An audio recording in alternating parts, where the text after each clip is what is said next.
आज का प्रेस वार्ता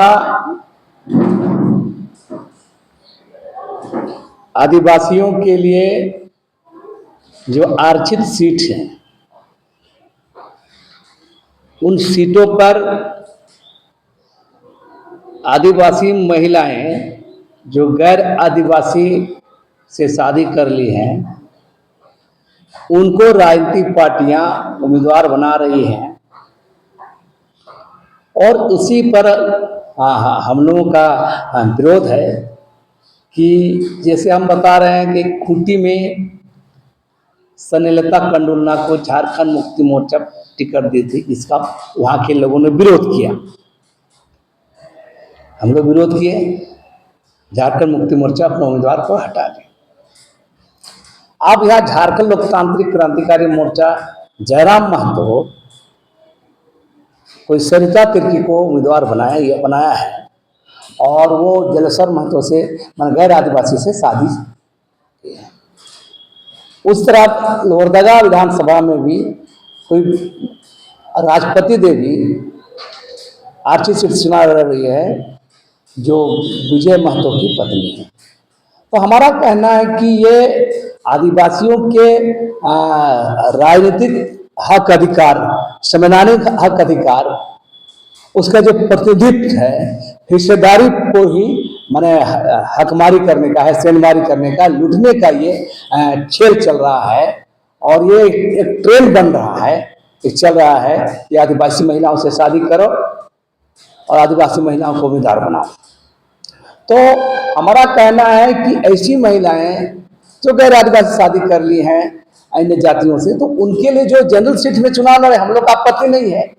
ये किसी के मौलिक अधिकार की मामला नहीं, ये सवाल है कि उसके समाज का प्रतिनिधित्व का, रिप्रेजेंटेटिव का सवाल है। तो मेरा कहना है कि इस पर चुनाव आयोग से लेकर देश की जो भी संवैधानिक संस्थाएं हैं, न्यायपालिका, कार्यपालिका, विधायक जो भी हो या राजनीतिक पार्टियां हो, इन पर सोचे विचारे, ऐसा नहीं होना चाहिए। इनका आने वाले कल में आदिवासी समुदाय इसको लेकर अपना ठोस निर्णय लेने की ओर कदम बढ़ाएगा। तो ये राजनीतिक आप विरोध कर रहे हैं जो अदर कास्ट में शादी किए हुए उस महिला को, तो जो आदिवासियों को हक और अधिकार है वो भी तो प्राप्त कर रही है, तो क्या उसका आप विरोध करेंगे? बिल्कुल। सवाल हम बोले ना, जो भी सामाजिक प्रतिनिधि का मामला, हम लोग तो सीधे पिछले 2 साल पहले हम सरकार को ज्ञापन में दे चुके हैं। जो आदिवासी महिलाएं गैर आदिवासी शादी कर रहे हैं, जो आदिवासी का लाभ ले रहे हैं, उसे वंचित किया जाना चाहिए। और चुनाव जो लड़ रहे हैं, इसका खेल क्या से हो रहा है? हम लोगों ने कहा था कि जो आदिवासी महिला गैर आदिवासी शादी कर रहे हैं उसके खतियान मांगना चाहिए, पिता की ओर से भी, पति की ओर से भी, तब न प्रूव होगा कि असल में क्या है। तो पिता की ओर से मांगा जाता है और गैर आदिवासी शादी कर लेती है, जिसका फायदा उठाया जाता है। तो इसी का हम लोग का विरोध है। मतलब डिलिस्टिंग चाह रहे हैं आप?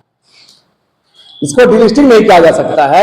ये इस बहाने जो सेंधमारी हो रही है, इसको छेदा जो है, इसको रोकने की कोशिश हम लोग कर रहे हैं। लेट हो गया, नॉमिनेशन पहला पेज का खत्म हो गया, दूसरा पेज का नॉमिनेशन चल रहा है, तो जो नॉमिनेशन कर चुके हैं उसके लिए आपका क्या रणनीति है?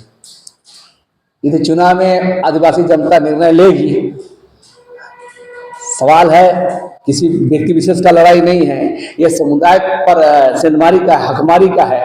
तो इसको जो धान रोपते हैं तो खेत कमाई को आड़ को ठीक करना पड़ता है। ये छेदा जो है, इसके लिए जो भी संवैधानिक लड़ाई होगा, जो राजनीतिक लड़ाई होगा, इसके लिए आदिवासी समुदाय लड़ने के लिए और आगे बढ़ेगा। तो जैसे जो अदर कास्ट में शादी कर रहे हैं उसके बाद आरक्षित सीटों पर खड़ा हो रहे हैं, तो क्या सामाजिक तौर पर जो आपका समुदाय होता है उसमें जाकर के उसका विरोध करेंगे, उनको वापसी करेंगे, या फिर? देखिए, हम इस पर कहना चाहेंगे, अच्छा, जिस आदिवासी समुदाय से पैदा हुआ, जिंदगी बिताए, और फिर आप गैर आदिवासी शादी कर रहे, तब आपको आदिवासी सिर्फ क्यों याद आ रहा है?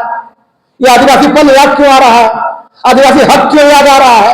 तो उन लोग के लिए भी शर्म है की बात है। क्यों अभी आदिवासी छोड़ने जा रहे हैं? अब छोड़िए चुके हैं, बाप को छोड़ चुके, माँ को छोड़ चुके, भाई को छोड़ चुके, समाज छोड़ चुके हैं, फिर आप क्या आपको उसके आदिवासी के लिए पीछे पड़े हुए हैं? तो ऐसे उन लोग को भी सोचना चाहिए। ऐसा जो बहन लोग कर रही है, आप शादी किए, कुछ भी किया, आप आराम से जिए ना। आदिवासियों के जो प्रतिनिधि है वह हमारे कीजिएगा तो आदिवासी समाज चुनने बैठेगा। आगे की रणनीति के बारे में जानेंगे। जो लोग खड़ा हो चुके हैं उस क्षेत्र में विरोध करेंगे, और अगर जीत भी जाते हैं तो उसके लिए आपका क्या रणनीति? लड़ाई आगे जारी रहेगी, चुप नहीं बैठेगा आदिवासी समाज। हर स्तर पे विरोध होगा, चुनाव राजनीति में भी विरोध होगा, प्रचार में भी विरोध होगा, कानून लड़ाई भी आ जाएगा और समाज लड़ाई भी आ जाएगा। लक्ष्मी नारायण मुंडा, संयोजक, आदिवासी समाज। आभास तो होना ही है, इसलिए हो रहा है, आगे भी होगा। और निहायती ये बहुत ही गलत बात है, खास करके उन महिलाओं से जो गैर आदिवासी से शादी करती हैं और चुनाव के टाइम में मतलब पेपला एक होता है ना, उस तरह निकल के बाहर आती है। उनकी सामाजिक भूमिका पूरी तरह पीछे छूट जाती है ना। लेकिन चुनाव का जब आता है, प्रतिनिधि बनने का बात आता है, जब वो समाज को रिप्रेजेंट करने वाली रहती हैं, उस वक्त गैर आदिवासी से शादी करके भी वो क्यों करें?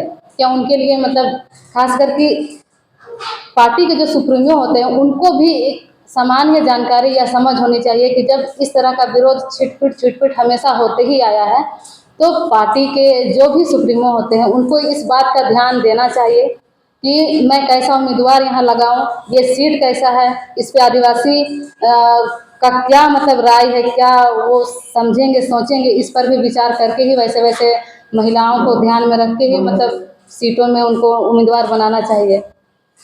आज प्रेस क्लब में आदिवासियों के विभिन्न धार्मिक सामाजिक संगठनों के द्वारा आज ऐसा न्यूज जो आया है चुनाव के टाइम, एक आदिवासी महिला एक गैर आदिवासी से शादी करके जब गैर आदिवासी से शादी करने के बाद जब वो गैर आदिवासी में जाती है तो फिर आरक्षित सीट जो है उस पर चुनाव लड़ कर ये क्या साबित करना चाहती है? ऐसे भी कुर्मी महतो लोग अभी तक उसको आदिवासी का दर्जा मिला नहीं है और अभी से ये हाल है। तो सोच लीजिए कि आदिवासी अगर बन जाते हैं तो ऐसे हमारे आदिवासी महिलाओं को कितना लोग ये लोग अपने प्रेम प्रसंग जाल में फंसा कर इस तरह का जो आज आरक्षित सीट पे लड़वा रहे हैं, ऐसे हर जगह इन लोग का खेल चलता रहेगा और ये आदिवासी संगठन बिल्कुल इसको बर्दाश्त नहीं करेगा। आदिवासी महिला ऐसे महिलाओं को मुंहतोड़ जवाब देगी और बहुत जल्दी हम लोग इसका रणनीति तैयार कर रहे हैं। अभी जो दूसरे कास्ट में आदिवासी से महिलाएं शादी कर रही हैं उसका आप विरोध कर रहे हैं, तो जाति तो बदला नहीं, तो फिर विरोध कैसे? जाति बदलने का सवाल नहीं है, सवाल यह है प्रतिनिधित्व का। किस समाज को प्रतिनिधित्व कर रही हैं? जब वो शादी करके किसी अन्य समाज में चली जाती हैं, गैर जनजाति समाज में चली जाती हैं, तो जाहिर सी बात है वो उस समाज का प्रतिनिधित्व करने लगती हैं। यदि महिला मुस्लिम समुदाय में शादी करती है तो मुस्लिम का प्रतिनिधित्व करने लगती है, कुर्मी में शादी करती हैं तो कुर्मी का प्रतिनिधित्व करने लगती है, वह हमारे आदिवासी समाज का प्रतिनिधित्व नहीं करती हैं। और ये जो सवाल जो हो रहा है, जो अभी विधानसभा चुनाव या फिर जो पंचायत त्रिस्तरीय चुनाव इसमें जो बातें हो रही हैं, अभी कुछ दिन पहले तक या बोलिए दो पंचायत चुनाव से पहले यहाँ त्रिस्तरीय पंचायत व्यवस्था नहीं थी। उस समय प्रधान की व्यवस्था थी जो रूढ़िवादी परंपरा के तहत। तो जो त्रिस्तरीय चुनाव जब से शुरू हुआ है, झारखंड में जब से लागू हुआ है, उस समय से इस तरह का उदाहरण देखने को मिल रहा है। आप पंचायत स्तर पर मुखिया देख लीजिए, वार्ड देख लीजिए, या फिर सरपंच का जो चुनाव हो या जिला परिषद का चुनाव हो, वहाँ तमाम ऐसे उदाहरण है जिसमें जो है गैर जनजाति परिवार में जो है जनजाति स्त्री जो है शादी की हैं और उनके साथ उनका जीवन यापन चल रहा है। और ऐसे समय में जो है उन्हीं को उम्मीदवारी दी जाती है और उन्हीं को लड़ाया जाता है। तो इसमें यह हो रहा है कि वास्तव में जो है जो चुनाव है वह पूरी तरीके से जनजातीय समुदाय को प्रतिनिधित्व करने वाले उम्मीदवार के लिए है। और वैसी महिलाएं जो अपना समाज छोड़ चुकी हैं, दूसरे समाज में जाके समाहित हो चुकी हैं, वह कहीं ना कहीं जो है जनजातीय समाज का जो है प्रतिनिधित्व नहीं करती हैं, वह उन लोगों का प्रतिनिधित्व करती हैं जिनके परिवार में वो सम्मिलित हो चुकी हैं। अतीत कुमार, खतियानी लोहार लोहारा जनजाति समाज, केंद्रीय अध्यक्ष।